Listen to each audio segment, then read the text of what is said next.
के बाद तृप्ति नहीं हुई पर संतृप्त जिसे प्यास होती है वही जल का आदर और समादर करता है, और जिसे भूख लगती है वही भोजन की थाली का सम्मान करता है, और जिसे आत्म कल्याण की भावना होती है वही जिनवाणी माँ की विनय करता है, आदर करता है। बात चल रही थी कि हम जब पूजन करते हैं तो पूजन का प्रारंभ कहाँ से करते हैं? जी नहीं, जब पूजन प्रारंभ करते हैं, दर्शन करने की पद्धति जान ली थी। उसके बाद यदि कोई जीव दर्शन करने के बाद पूजन प्रारंभ करता है तो पहले कौन सा पाठ जीवन में आता है? विनय पाठ। और विनय पाठ को पढ़ने के बाद हमारे जीवन में, हमारे आचरण में विनय ना आए तो क्या वो विनय पाठ है? अर्थात पूजा बाद में की गई है। सबसे पहले यदि कुछ सिखाया गया है, पहले कहा दर्शन पाठ, दर्शन किए, दर्शन करना सीखे,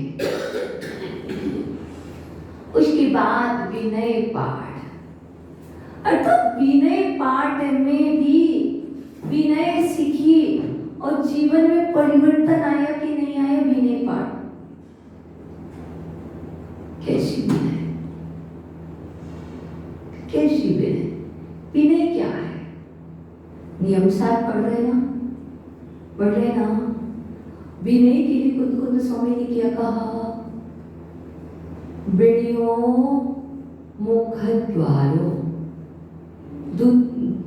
विनयो मुख्य उभावो आया ना, द्वितीय गाथा है, तृतीय भी नहीं है। नियम सार की द्वितीय ही गाथा है। विनयो मुख्य उभावो, विनय मोक्ष का उपाय है। हम कंपेयर करें ना, हमने विनय पाठ पढ़ा, हमने विनय पाठ पढ़ा, वो विनय पाठ पढ़ने के बाद, विनय पाठ पढ़ने के बाद जीवन में विनय नहीं आई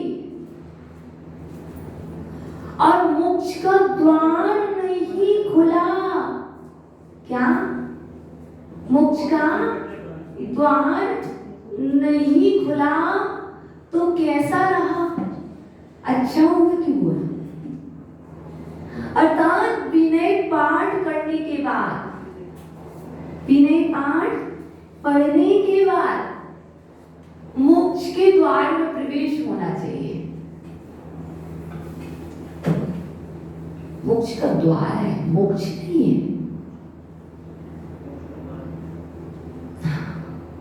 मार्ग तो है, लेकिन मार्ग में चलते चलते उस द्वार पर, उस गेट पर पहुंच गए। अर्थात जब हम नियम सार को पढ़ते हैं और सुनते हैं तो हमें वहां पर आ गए मोक्ष का उपाय है, द्वार है, मुख द्वार। अर्थात घर से चले भाव चिन्ह दर्शन के असंख्यात पुण्य का संचय हो रहा, बहुत सारे उपास का फल प्राप्त हो रहा। और जिस क्षण उस मंदिर जिन्होंने के द्वार पर पहुंच गए तो कितने असंख्यात पुण्य निजरा। इसी तरह विनय पाठ पढ़ा, वो तो वही विनय पाठ है ना जो घर पर विचार आ गया कि मुझे मंदिर जाना, और जब मंदिर आ गए तो कुछ अलग ही पुण्य होता है, कुछ अलग ही संबंध निजरा होता है, कुछ अलग ही विशुद्धि, कुछ अलग ही एहसास होता है। उसी तरह विनय पाठ को पढ़ने के बाद विनय पाठ को फॉलो कितना किया?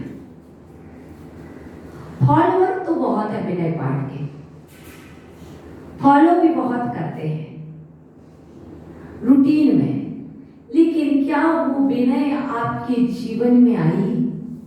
क्या उस विनय ने आपके मोक्ष का द्वार खोला? उस मोक्ष के द्वार, जब तक द्वार पर खड़े रहोगे तब तक आपको पंच परमेष्टि के दर्शन नहीं होंगे।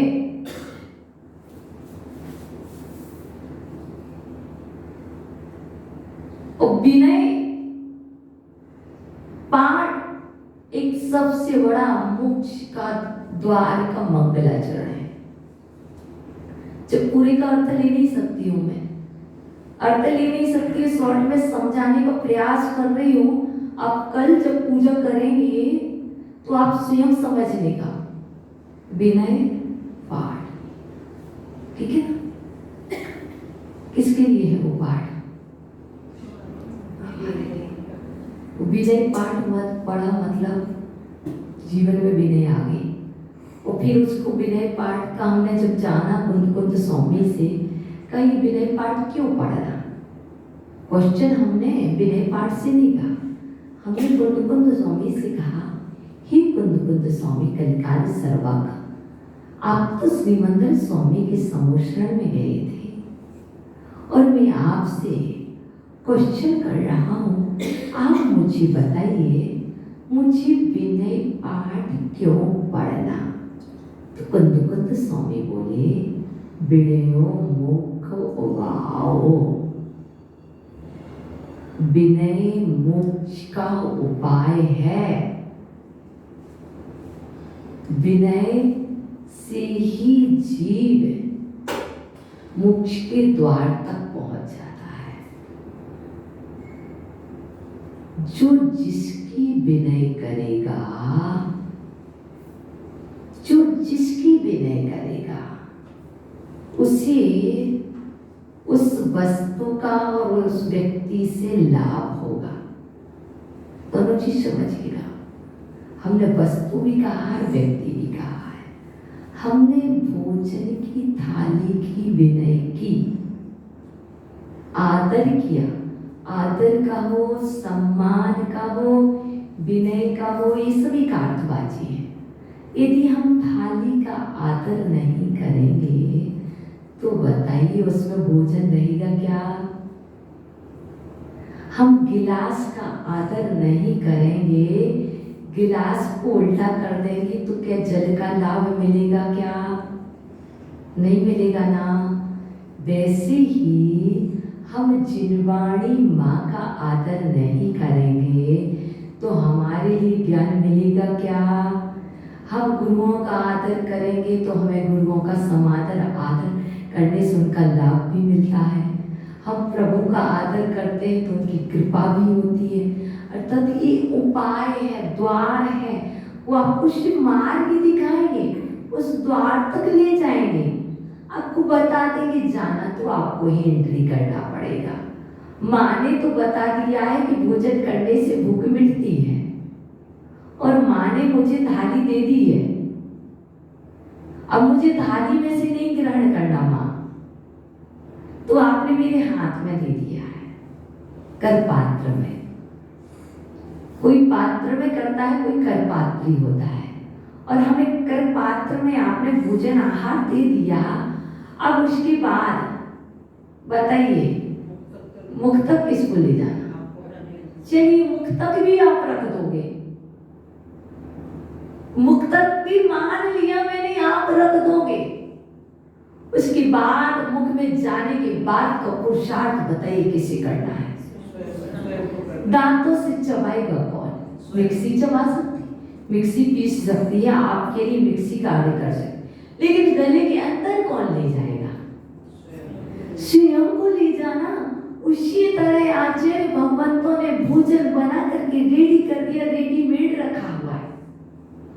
आज हम भोजन बना नहीं रहे, घर में मेड लगी हुई है, बना रही है, और यहाँ पर हमारे लिए आचार्य भगवंतों ने इस जिनवाणी माँ में रेडीमेड भोजन रेडी है, तैयार है, पर हमारे लिए करने का समय नहीं है। और वहां पर वो विनय पाठ सिखा रहा है, विनय करो,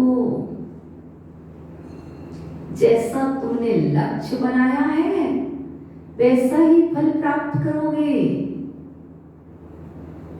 तुम जिनेंद्र भगवान के पाद मूल में बैठ करके विनय पाठ को पढ़ करके उस कल्प वृक्ष की छाया में बैठे हो। कल्प वृक्ष नहीं है, कोई बात नहीं, वो भी एक कल्प वृक्ष के समान। तुम विनय पाठ पढ़ पाओ या ना पढ़ पाओ, विनय रखना सीख लेना। ये जीवन तो विनय पाठ है। वो सिर्फ बातचीनी का विनय पाठ है। ये मानसिक और कायिक विनय पाठ उस मोक्ष का द्वार तक ले जाएगा और द्वार भी खोल देगा। आपने द्वार खोला भी नहीं, और जब द्वार खुल गया तो कौन दिखाई दिया? ओम जय जय जय नमस्तु नमस्तु नमस्तु। क्या हुआ? किसको किया? जब द्वार खुला तो परमात्मा दिखी, पंच परमेष्टि का स्वरूप दिखा। और पंच परमेष्टि का स्वरूप दिखा तो बताओ, पंच पाप से मुक्त हुए कि पंच पाप में लिप्त हुए? है ना? जिस क्षण मोक्ष का द्वार खुला उस क्षण पंच पाप से मुक्त हुआ कौन? जीव। जिसने द्वार खोला वही तो मोक्ष के द्वार में प्रवेश करेगा। और विनय पाठ पढ़ रहा तो विनय से नहीं थका, विनय करते करते कहने लगा, थकी नाव भवदधीर से। पहले तो विनय पाठ पढ़ा, फिर बोलने लगा दर्शन क्या हुए, और बोलने लगा द्वार खुल गया। अभी द्वार खुला नहीं है, इसका मतलब जब तक नाव थकी है तब तक द्वार नहीं खुला। थकी नाव कब से वेट करूं दरवाजे पर? क्या विचार चला? कब तक वेट करूं? कब तक बेल बजाऊं? कब तक खड़ा रहूं? और बोल रहा है बाहर से ही विनय पूर्वक, ये नहीं कह रहा खोलो मैं जा रहा हूं। सोचिए रखी दीदी, विनी आत्मा, विनी जी द्वार पर खड़ा है, विनय पाठ पढ़ रहा है ना? जीवन में विनय द्वार पर खड़ा है और द्वार पे खड़े होके ये नहीं कह रहा कि मैं जा रहा हूं, दरवाजे नहीं खोले। और हमने और आपने आज तक दरवाजे नहीं खोले, फिर भी नहीं कह रहे कि हम जा रहे, नहीं कह रहे ना। पर यदि हमारे लिए और हमारे अंदर में विनय है और दरवाजे नहीं खुले तो कितना गुस्सा। कब तक खड़े रहे? गेट बंद था। क्या है ये? इसको मतलब है जीवन में विनय पाठ नहीं था और वहीं पर बोल रहा है मन ही मन। क्या मन ही मन? वो विनी आत्मा क्या बोले? थकी ना भवदीप से तुम प्रभु पार करो, खीवटिया तुम हो प्रभु। जय जय जय जिनदेव, हे जिनेंद्र देव, तुम मेरे खीवन हारे हो, तुम मेरे खीवटिया हो। कब होगा मेरा प्रवेश? कब होंगे मुझे दर्शन? मैं बहुत थक गया हूं, अब तो दर्शन हो जाए। पर जब दर्शन होते हैं तो जीवन में मंगल होता है कि अमंगल होता है? जो जैसा माने, जो जैसा माने। अज्ञान का उपयोग करता है और कहता कि मेरा मंगल हो गया। विवेकी विनयी जीव, ज्ञानी जीव ज्ञान का सहारा लेकर के कहता कि आज मेरा मंगल हो गया। मंगल मूर्ति परम पदा पंच धरो नित्य ध्यान। मात्र स्मरण करने मात्र से दर्शन नहीं हुए, द्वार नहीं खुला। खड़े हो, तुम्हारे मंगल भाव थे, तुम्हारे मंगल भाव से तुम्हारा मंगल हो गया है। खुलेंगे, सब्र रखो। कब खुलेंगे? कितना समय लगेगा? बस उतना ही समय लगेगा जब तक तुम पुरुषार्थ नहीं करोगे। जो लिखा है उस अनुरूप नहीं चलोगे, तब तक समय लगेगा। देखिएगा कितने लोगों ने मंगलाचरण किया, पंच परमेष्टि के दर्शन हुए ना, विनय पाठ पढ़ा, द्वार खुला, दर्शन हुए, परमात्मा को ध्याया, जीवन बदला। पंच परमेष्टि को नमो हरियंताणम, पंच परमेष्टि का स्वरूप नमकार मंत्र का स्मरण किया। स्मरण करने के तत्पश्चात चत्तारी दंडक पढ़ा कि नहीं? और हम कह रहे कि हमने मंगलाचरण नहीं किया। अरे इससे बड़ा कोई मंगलाचरण होता है? जिसने नमकार मंत्र पढ़ लिया, और इससे बड़ा कोई शुभ होता है? जी नहीं। जिसने विनय पूर्वक विनय पाठ पढ़ा है, उसके जीवन में उसे कोई शुभ देखने की आवश्यकता नहीं है। उसके जीवन में मंगल ही मंगल होगा, कोई भी चीज मंगल नहीं होगी। मंगल 4 होते हैं, 5 नहीं होते। हमने गौतम स्वामी द्वारा प्रणीत, गौतम स्वामी द्वारा कहे हुए मंगल 4 हैं, 5 नहीं गए, 4 ही शरण बताई है और 4 ही उत्तम है, 5 नहीं है। और सबसे पहली शरण और सबसे पहला उत्तम और सबसे पहला मंगल कौन है? अरिहंत मंगल। अरिहंत भगवान मंगल है, पर हम अभागे हैं। क्या हम अभागे हैं? क्योंकि हमने पहले विनय पाठ सही से नहीं पढ़ा था। हमने अहंकार बुद्धि से, ममकार बुद्धि से वो विनय पाठ पढ़ा था। इसलिए हम वो अभागे बने रहे कि हमें साक्षात अरहंत भगवान के दर्शन तो मिले, लेकिन हम जाग नहीं पाए। लेकिन कोई बात नहीं, गति सुखो न यस्य अस्ति। अब जो बीत चुका है उसका सुख क्यों कर रहे हो?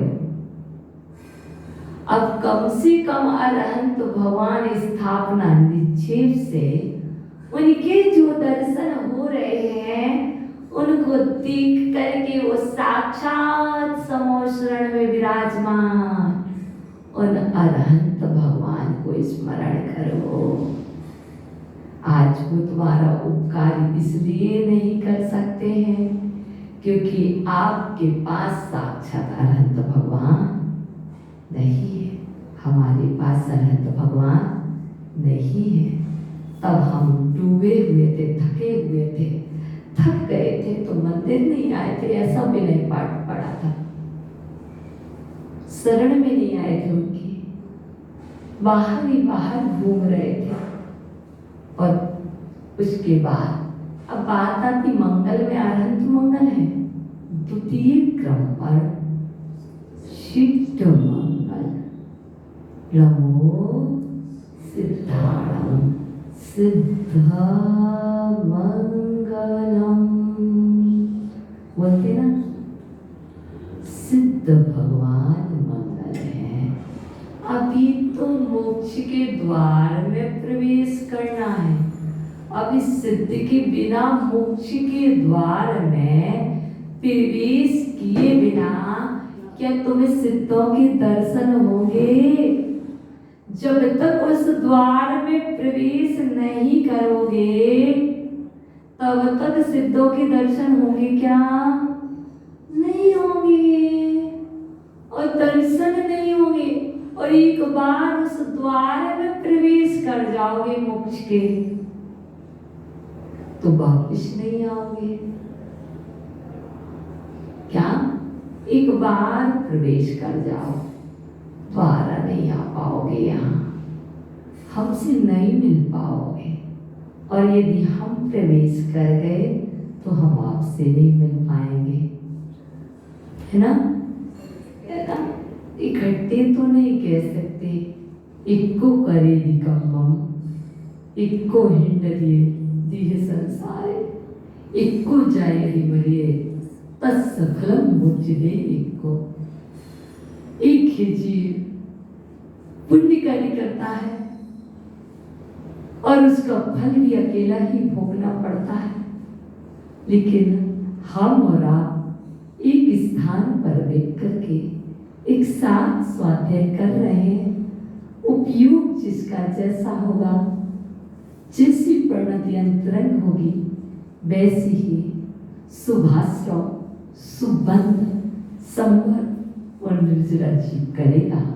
फल भी इसलिए पकड़ पकड़ के तुम नहीं ले जाएंगे, लेकिन जिन वाणी माँ को पकड़ा देंगे तो तुम उसे पकड़े रहोगे, अकड़ोगे नहीं।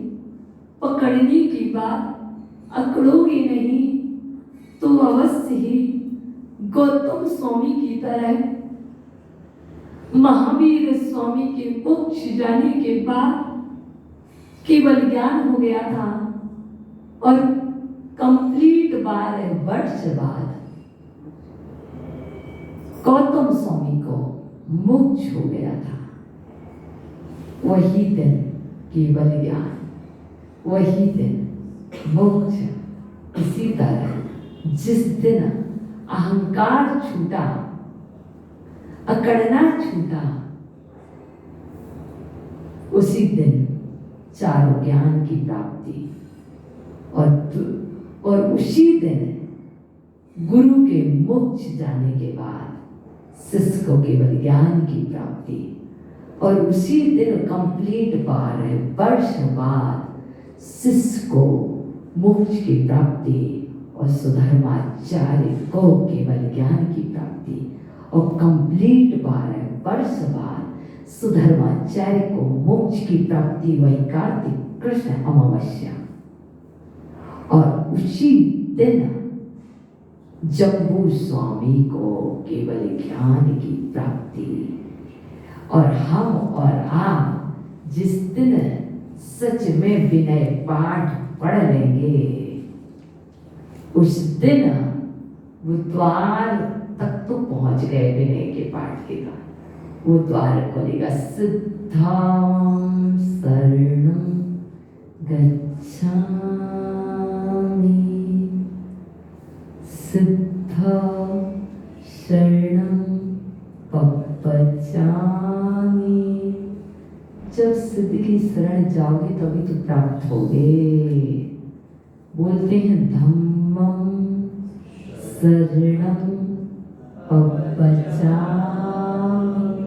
घर से नहीं चलोगे और धर्म की शरण को प्राप्त हो जाओगे क्या?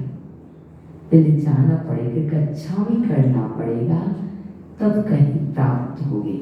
जब घर से चले तब यहाँ पर भी आप धर्म की शरण को प्राप्त हुए। सिद्धों के दर्शन पाते नहीं, सिद्धों के पास जा नहीं सकते, चले जाएंगे तो आ नहीं सकते। तो दो तीर्थंकर के दर्शन हमें, दो परमेष्ठियों के दर्शन हमें नहीं हो पा रहे, लेकिन स्थापना निश्चित से हम उनके दर्शन कर रहे हैं। कुंद कुंद स्वामी ने कहा इस पंचम काल में, पंचम काल के अंत समय तक सच्चे परमेष्ठी रहेंगे। क्या? पंचम काल के अंत समय तक सच्ची परमेष्ठी रहेंगे और जीव कल्याण करते रहेंगे। तो तीसरे परमेष्ठी कौन सी आई? शरण कौन सी आई?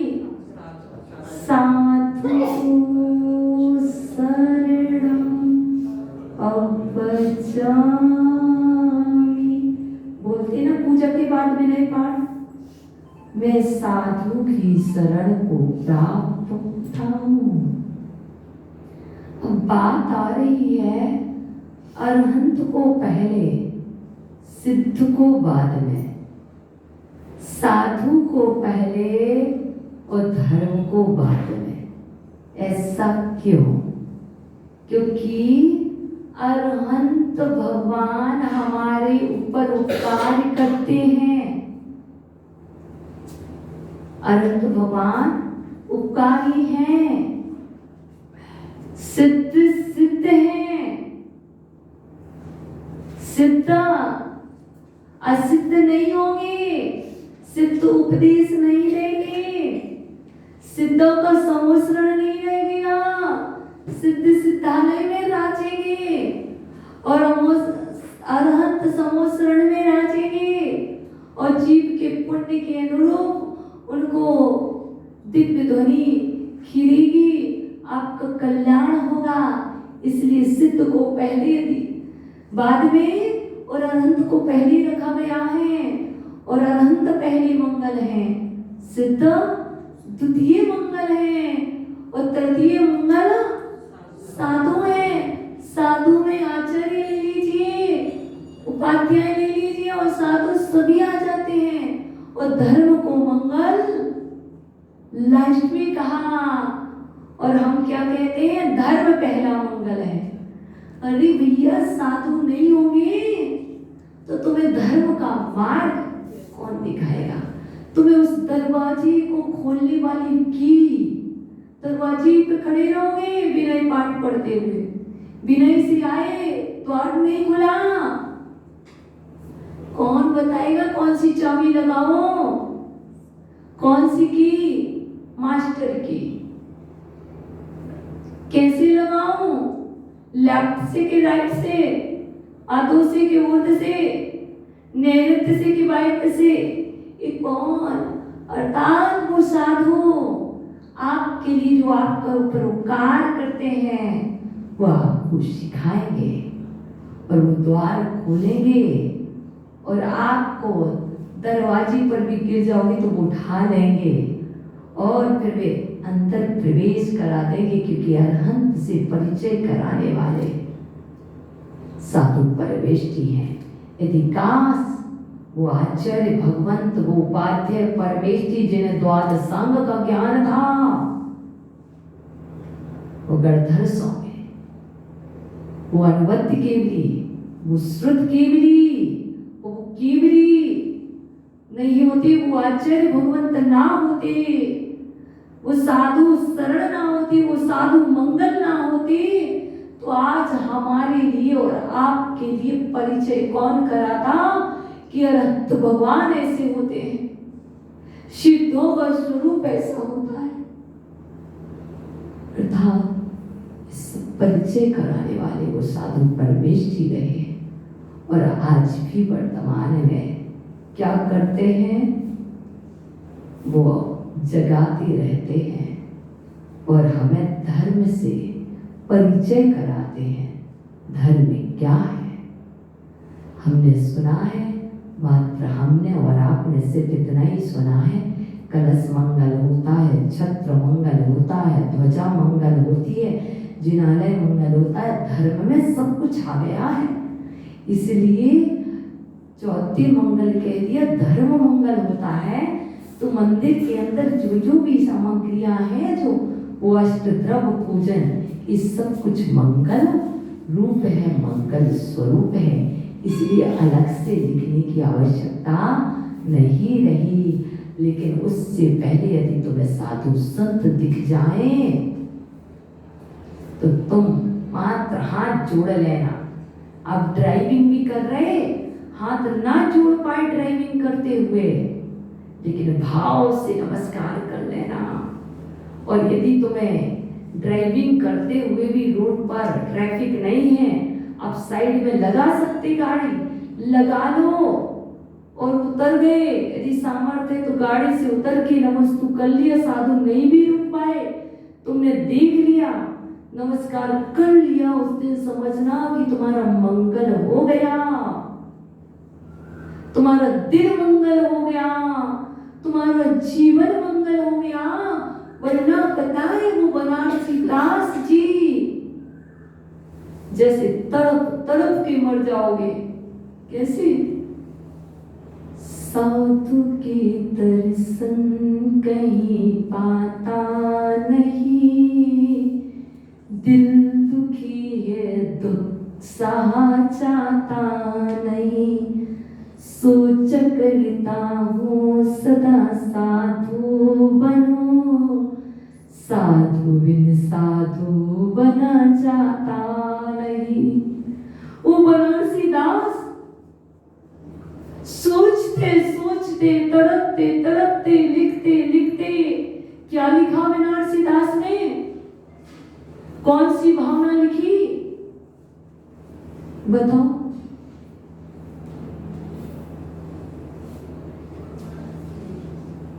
वैराग्य भावना किसने लिखी?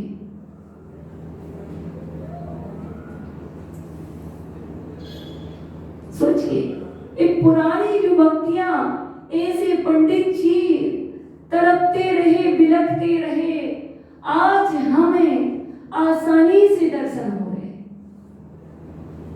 तो हम क्या कहते हैं? सोचते, वो तड़पती रहे, बिलखती रहे, वो कह रहे थे कि कैसे बनूं साधु, साधु के बिना साधु नहीं बना जाता है। धर्म कितना भी रहे, युग युग तक धर्म जीवंत रहे, लेकिन सच्चे साधु नहीं रहेंगे तो तुम्हारा कल्याण कौन करेगा? अरहंत भगवान का समुसरण लगना नहीं, अरहंत भगवान मिलना नहीं, जिनेंद्र भगवान के समक्ष तुम दीक्षा ले नहीं सकते क्योंकि तुम स्वयंभू नहीं हो। यदि तीर्थंकर स्वयंभू होते, उन्होंने सिद्धार्थ कहते और स्वयं दीक्षित हो जाते। हम स्वयंभू नहीं है, हम स्वयं प्रायश्चित नहीं ले सकते, हम दीक्षा नहीं ले सकते, हमें साधु की नीड है।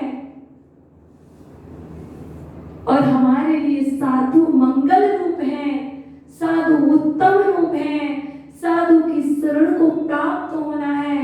विनय पाठ हमें ये पाठ सिखलाता है, द्वार खुलता है तो हमें ये पाठ सिखलाता है, और ये पाठ सिखलाता है तो हम धर्म की शरण को प्राप्त हो जाते हैं। इसलिए अपने आप को अभागे के साथ साथ सौभाग्यशाली समझना, भाग्यशाली समझना, अपने आप को पुण्यात्मा समझना कि अच्छा हुआ कि इस पंचम काल में भी तुम इतने सौभाग्यशाली हो, भाग्यशाली हो कि तुम्हें आज भी साधु संत के अंत तक सच्चे साधुओं के दर्शन होंगे और अंत समय तक साधु संग शिक्षित और दीक्षित करते रहेंगे। उसके बाद हम और आप धर्म की शरण को प्राप्त होंगे और धर्म की शरण को प्राप्त करके सिद्ध धर्म इतना ही है, जीवाणम रक्षणम धम्मो, जीवों की रक्षा करना धर्म है। पर ध्यान रखना, जीवों की तो रक्षा करते हैं, षटकाय जीव न हनन्ते, सभी विधि द्रव्य ध्वंसाटली। लेकिन विनय पाठ ने पाठ पढ़ाया है, ऐसे वचन बोलिए कि जीवों के लिए अंतरंग में ना चुभ जाएं। रागादि भाव, राग आदि द्वेष आदि के बस यदि हमने कुछ बोल दिया तो उस जीव की भाव हिंसा, बहुत हमने द्रव्य हिंसा का त्याग किया है, तो विनय पाठ कहता है कि भाव हिंसा का भी त्याग कीजिए। उसका नाम है विनय पाठ। मात्र हाथ जोड़ लेने का नाम विनय पाठ नहीं है। अंतरंग में हृदय की परिणति चेंज हो जाने का नाम विनय पाठ है। परिधान चेंज करने का नाम अरविंद जी सूला नहीं है। परिणाम भी चेंज होने चाहिए परिधान के साथ साथ। जब तक परिधान के साथ परिणाम चेंज नहीं होंगे तब तक हम और आप उस सोले के बाद भी असोले के ही रहेंगे। कितने भी बोलते रहे ना मन सुती वचन सुती काय सुती। मन से प्रतिक्रमण वचन से प्रतिक्रमण काय से प्रतिक्रमण। ये प्रतिक्रमण करने के बाद भी अंतरंग में भाव विशुद्धि नहीं आई तो फॉर्मेलिटी थी। इसलिए हमने यदि शरण को प्राप्त हुए और बोला है पूजा में क्या बोला था? चत्तारि मंगलम अरिहंत मंगलम सिद्ध मंगलम साव मंगलम केवली पड़तो तमो। चत्तारि लोकत्मा अरिहंत लोकत्मा सिद्ध लोकत्मा साव लोकत्मा केवली पड़तो तमो। चत्तारि शरणं पवचामि अरिहंत शरणं पवचामि सिद्ध शरणं पवचामि साव शरणं पवचामि केवली पड़तम धम्मं शरणं पवचामि। ओम नमः अरहते स्वाहा। बोला था ना, ये बोला है पूजा की है तो ये विचार आना चाहिए। और ये विचार नहीं आए तो मेरे को लगता वो अर्घ नहीं चढ़ा। वो अर्घ चढ़ा मैं कह रही हूँ एक दिन की पूजा एक वर्ष में समझने के लिए कठिन है। एक वर्ष में भी आप पूरी पूजा नहीं समझ पाओगे। वर्षों लग जाएंगे और आपको लगेगा आज बिल्कुल नई पूजा हुई। इसलिए आपको पूजा करते करते धम्मं शरणं पवचामि। मुझे आज विनय के साथ मैंने पूजा की तो मैंने आज धर्म की शरण को प्राप्त हुआ। समय अपनी आवाज ठीक से चल रहा है वो पूर्ण हुआ। इसलिए आप सभी पूजा अच्छे से करो। जो पूजा आपको पूज्य बना दे, जो पूजा आपको परमात्मा बना दे और जो पूजा आपको मोक्ष के द्वार में प्रवेश करा दे, ऐसी पूजा करने के लिए हम शेष टॉपिक को कल देखेंगे।